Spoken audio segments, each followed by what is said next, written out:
নমস্কাৰ বন্ধুসকল, আজিৰ এই ভিডিঅ'টোত আমি অম্বুবাচী উৎসৱৰ বিষয়ে কিছু কথা আলোচনা কৰিম। এই অম্বুবাচী উৎসৱটো গুৱাহাটীৰ নীলাচল পাহাৰত অৱস্থিত কামাখ্যা মন্দিৰৰ বাৰ্ষিক উৎসৱ।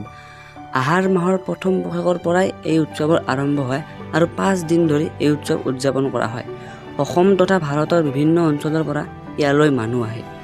অসমৰ গাঁৱে ভূঞেও ইয়াৰ এটা বেলেগ প্ৰভাৱ আছে। এই 5 দিনৰ আগে পাছে পৰম্পৰাগত কিছুমান নিয়ম মানি চলা হয়। আজিৰ এই ভিডিঅ'টোত আমি এই পৰম্পৰাগত নিয়মসমূহৰ বিষয়েহে আলোচনা কৰিম। আমাৰ বৰপেটা অঞ্চলত এই অম্বুবাচী উৎসৱটোক আমতি চোৱা বুলি কোৱা হয়। আপোনাৰ অঞ্চলত এই অম্বুবাচী উৎসৱটোক কি নামেৰে জনা হয় সেইটো কমেণ্টত নিশ্চয় জনাব। ভিডিঅ'টো আৰম্ভ কৰাৰ আগতে আপোনালোকক এটা কথা কওঁ যে এই অম্বুবাচী উৎসৱৰ আঁৰত এটা ইতিহাস লুকাই আছে, যিখিনি কথা আমি পিছৰ ভিডিঅ'টোতহে আলোচনা কৰিম। এই পিছৰটো ভিডিঅ' আপোনালোকৰ ওচৰলৈ প্ৰথমে যাবলৈ আপুনি আমাৰ চেনেলটো ছাবস্ক্ৰাইব কৰক। তেওঁ কোনো দেৰি নকৰাকৈ আমি ভিডিঅ'টো চাব। প্ৰথম নিয়মটো কওঁ যে আমতি চোৱা আৰম্ভ হোৱাৰ 2 দিন আগৰ পৰাই তিৰোতাসকলে কিছু সংখ্যক কাপোৰ ধুই এখন বিচনা বা আলনাত পৃথককৈ থৈ দিয়ে আৰু এই কাপোৰবোৰ চোৱাৰ কেইদিন নুচুৱে। চোৱা ভঙাৰ দিনাৰ পৰাহে ব্যৱহাৰ কৰিব দিয়ে। তেনেদৰে চোৱাৰ কেইদিনত যিবোৰ কাপোৰ ব্যৱহাৰ কৰে সেই কাপোৰবোৰ চোৱা ভঙাৰ দিনা ধুই দিয়ে।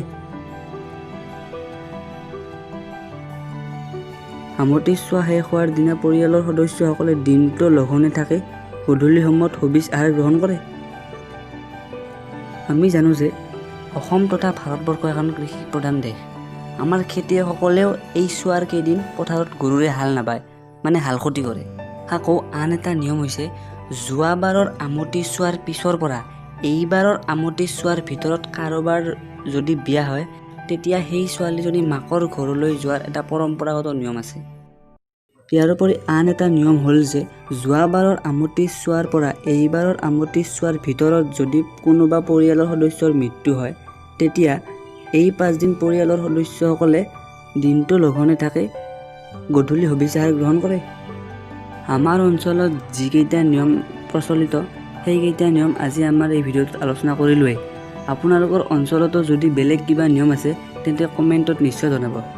যদি ভিডিঅ'টো ভাল লাগিল তেন্তে লাইক, কমেণ্ট আৰু শ্বেয়াৰ নিশ্চয় কৰিব আৰু আমাৰ চেনেলটো ছাবস্ক্ৰাইব কৰিবলৈ নাপাহৰিব। ধন্যবাদ।